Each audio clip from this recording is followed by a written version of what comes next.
नमस्ते दोस्तों। इस भारतवर्ष में जब जब किसी पर अत्याचार की सीमा हद से ज़्यादा हो जाती है तब भारतवर्ष में एक महान पुरुष का अवतरण होता है। बात है 19वीं सदी की, जब भारतवर्ष में छुआछूत, सती प्रथा आदि के नाम पर दलितों और महिलाओं पर अत्यधिक शोषण होता था। उसी समय 14 अप्रैल 1891 को मध्य प्रदेश के महू नगर के सैन्य छावनी में डॉक्टर भीमराव अंबेडकर का जन्म होता है। वह अपने माता पिता के 14वें तथा अंतिम संतान थे।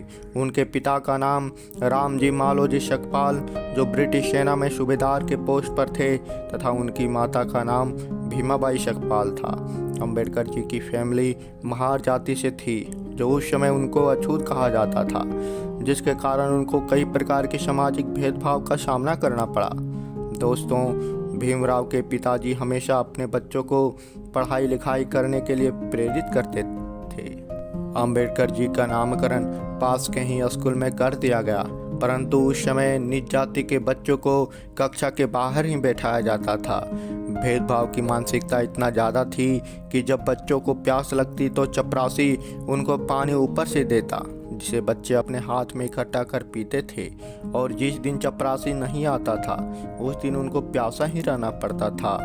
दोस्तों, आप ही सोचिए, जिस बच्चे को स्कूल में इतनी ज़्यादा प्रताड़ित किया जाता हो तो उस बच्चे को पढ़ने में कितना मन लगता होगा। अगर लग भी गया तो वह कितने दिनों तक स्कूल में टिक पाएगा। लेकिन भीमराव अंबेडकर जी ने सारी मुसीबतों का सामना करते हुए पूरी लगनता से पढ़ाई की, परंतु उनके पिताजी रामजी सकपाल 1894 में सेना में रिटायर हो गए और जिसके 2 साल बाद ही वे महू को छोड़कर महाराष्ट्र के सतारा नामक शहर आ गए। सतारा आने के कुछ ही महीनों में उनकी माता भीमाबाई की मृत्यु हो गई, जिसके बाद उनकी बुआ और उनकी बहनों ने भीमराव अंबेडकर की देखभाल की। दोस्तों, रामजी सकपाल के 14 संतान थे, जिनमें 9 की मृत्यु हो गई थी। 3 बेटे बलराम, आनंदराव और भीमराव और 2 बेटी मंजुला और तुलसा ही बच पाए थे। दोस्तों, अंबेडकर जी की पढ़ाई के प्रति लगन को देखकर उनके पिताजी ने मुंबई में स्थित इल्फिंस्टन हाई स्कूल में उनका दाखिला करवा दिया। इल्फिंस्टन हाई स्कूल में पढ़ाई करने वाले वे पहले दलित थे। जब वे अपनी मैट्रिक की परीक्षा पास कर आए तो उनके समाज के लोगों ने उनका भव्य स्वागत किया, क्योंकि उस समय वे पहले व्यक्ति थे जो अनटचेबल कास्ट से संबंध होने के बावजूद मैट्रिक की परीक्षा पास की थी। उसी समारोह में दादा केलुस्कर ने अंबेडकर जी को बुद्ध का जीवन चरित्र की एक पुस्तक पुरस्कार के रूप में भेंट की, जिसे पढ़कर अंबेडकर जी भगवान बुद्ध से बहुत प्रभावित हुए। मैट्रिक की परीक्षा पास करने के बाद 1912 में उन्होंने बॉम्बे यूनिवर्सिटी से इकोनॉमिक्स और पॉलिटिकल साइंस की डिग्री ली। सन 1913 में महाराज शाहजीराव गायकवाड़ तृतीय की मदद से उनको विदेश में पढ़ाई करने के लिए स्कॉलरशिप दिया गया, जिसके कारण उनको न्यूयॉर्क के कोलंबिया यूनिवर्सिटी में पढ़ने का मौका मिला, जहां उन्होंने 1915 में इकोनॉमिक्स, सोशियोलॉजी, हिस्ट्री, फिलॉसफी और एंथ्रोपोलॉजी में एमए पास किया। 1917 में कोलंबिया यूनिवर्सिटी के द्वारा उन्हें पीएचडी की डिग्री प्रदान किया गया। दोस्तों, उन्होंने पढ़ाई के प्रति अपने समर्पण के कारण ही अपने काबिलियत के दम पर कई सारी डिग्रियां ली और उन्होंने कई सारी विभिन्न विषयों पर पुस्तक लिखी।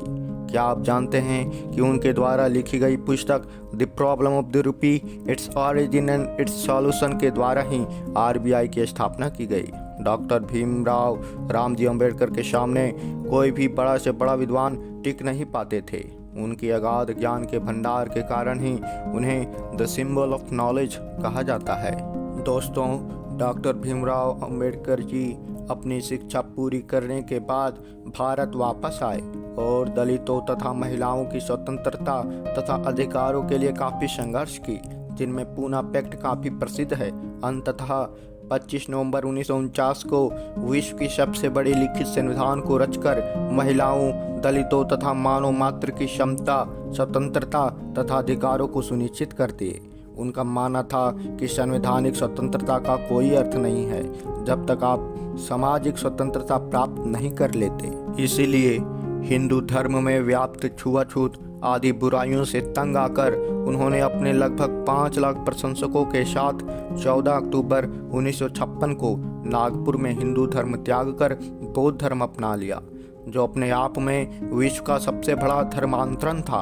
उन्होंने अपने अनुयायियों को सही मार्ग दिखाने के लिए द बुद्ध एंड हिज धम्म नामक पुस्तक लिखी, परंतु अंततः बीमारी के कारण 6 दिसंबर 1956 को दिल्ली में उनका महापरिनिर्वाण हो गया।